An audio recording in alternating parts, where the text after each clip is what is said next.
An operation like this, I think, is a pretty unique operation. It's giving us the opportunity, one, to collect data on this phenomenon, the reality of this phenomenon. It's also giving us the opportunity to test out some theories as well.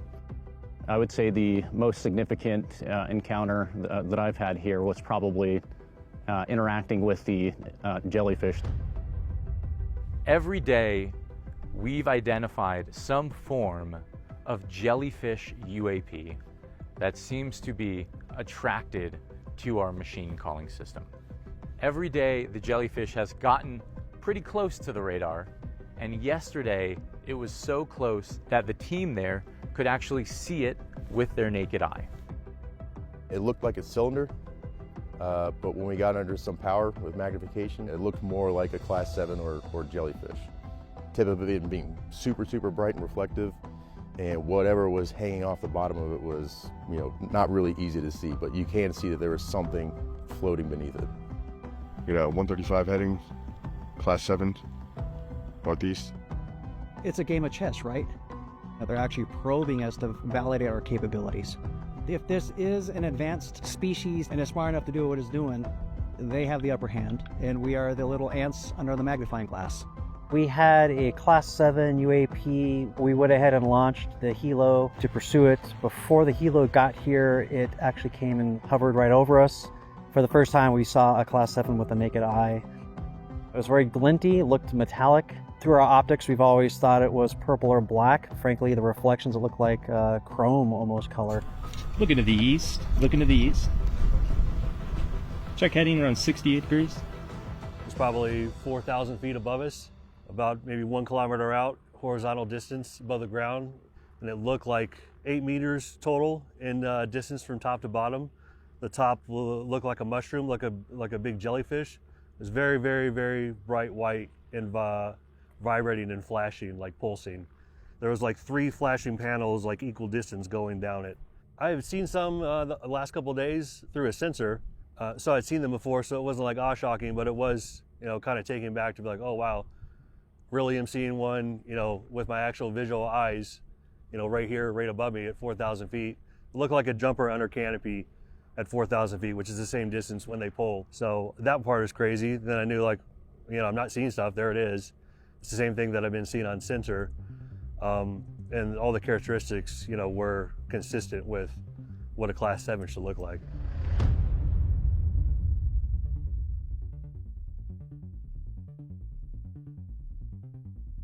The class 7 is a jellyfish. It's not the jellyfish you've seen on TV, it's a different jellyfish. We think the head of the jellyfish is about 2 meters in size. We think the tentacles hanging down are about 3 to 5 meters in size, varying and depending on which one you're looking at. You can see these stills are taken from different jellyfish.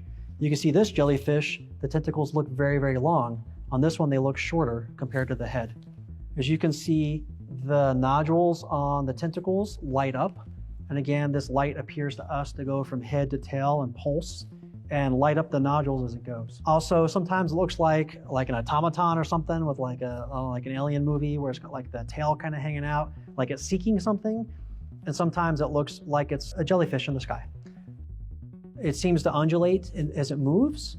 We have seen these take direct flight paths. Even yesterday, for the first time, we had 2 in formation. We've never seen that before. We chased down one of those 2, and it deviated its flight path as we approximated, and then it elevated directly straight up, as in directly vertical. So the class 7 is very hard to image, and at distance, it looks very similar to the class 6 and also the class 8 at distance.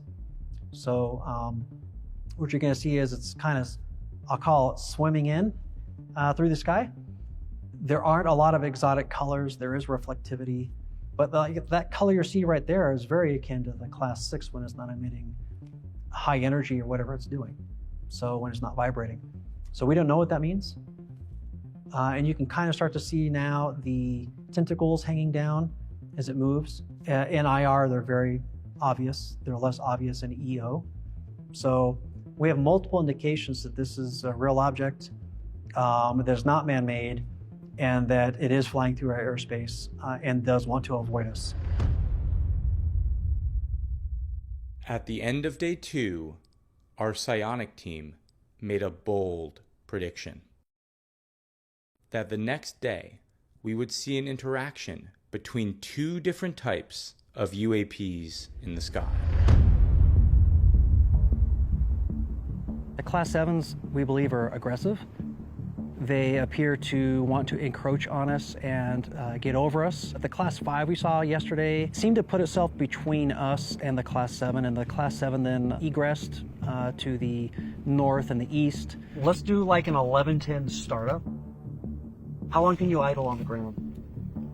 Yeah. Like 20 minutes? Yeah. Done. On day 3, around noon, our radar started to detect a Class 2 tic-tac. We had our size who had just finished doing their thing, and one of them had brought up the fact that something was going to come from a very specific direction. He had a really good feeling about a specific location. There have been multiple instances of the psionic team predicting when the machine calling and the radar team will actually sense an object. The Class 2 is the classic tic-tac. We have had laser rangefinder returns on them to give us distance. And through that method and the optical zoom, we are able to measure. We think they're about 40 feet in length, and they appear to be traveling supersonic and hypersonic. A very interesting thing, which you'll see in the videos, is when we do see them, they're at the edge of our sensor capabilities. You'll see like there's striations around these stills, and sometimes it almost looks like it bends, almost like it's not a solid mass. So when it's spinning, when it comes out of the spin, for a second, it looks like part of it, like probably about a third of it is bendable and it bends. And at this point, is it dropping rapidly? Yes, the only thing that's changing is the angle that we're looking at it with. The elevation angle, is that right? Yes, and we're moving in a downward fashion. The system operator is having a very hard time keeping in frame because it's falling so fast. Dropping fast. So you can't zoom in, and our servos don't move that fast, so our equipment can't handle that zoom factor with the speed. You'll see multiple UAPs in these, as in they're flying together. I don't know that they're in a formation. You know, if you go frame by frame, you can see their cylinders. Wow. So that's the Class 2. Fascinating. Visual 340 from the radar, approximately 5 kilometers out, 800 feet elevation. We sent the helo out to intercept the tic-tac, but the first attempt failed because our radar was being jammed by the Class 7 jellyfish. Where were we in the sky the first time you saw that? That was when we were 7 kilometers or so out to the northwest, 340 at that spot that we went to. And we kept trying to climb, and it wouldn't let us. Our helicopter launched, and about a half mile out, the helicopter stopped moving. Engines running, blades are turning, but it would not go forward, it would not go up, it would not go left or right, it was stuck there. So we're kind of, imagine like a blanket above us, it's like pressing us down. So maybe we were in proximity to it. It was saying don't come any higher. Yeah, that's because that was when I told you guys elevate, right? Controls resisting. That's fascinating. We were called out to intercept an object that was found on radar. We went to the location it was supposed to be at. We circled a couple times and were requested to climb another 1,000 feet. The instrumentation started to bounce and the collective basically was frozen. I've never experienced anything like that before. I've got over 4,000 hours of flight time, and this has never happened before. So we don't know how they're jamming us. We don't know how they're turning our equipment off yet. Best guess would be a microwave signal. We're not seeing it on the frequencies we're using for our collection equipment. Yeah, this is north, but it's not giving a reading at all. It's off. Either it's moving supersonic out of here with noiselessly, or it's flipping a switch and now you see me, now you don't. And I kind of feel like it's the second one. So it's really looking interesting that we're seeing multiple classes, 3 classes today, 2, 5, and 7. We saw them all with binoculars and or the naked eye, which is really new for us. We've not had that experience in the last 5 years. And the fact that the Class 2 and Class 5 seem to be putting themselves between us and the jellyfish. We don't know what that means. We don't have enough data yet to say that conclusively. And I'm not quite sure how many times we have to see something like that till we understand that that's probably the case. Also interesting that the Class 5 and Class 2 took 3 or 4 days to show up.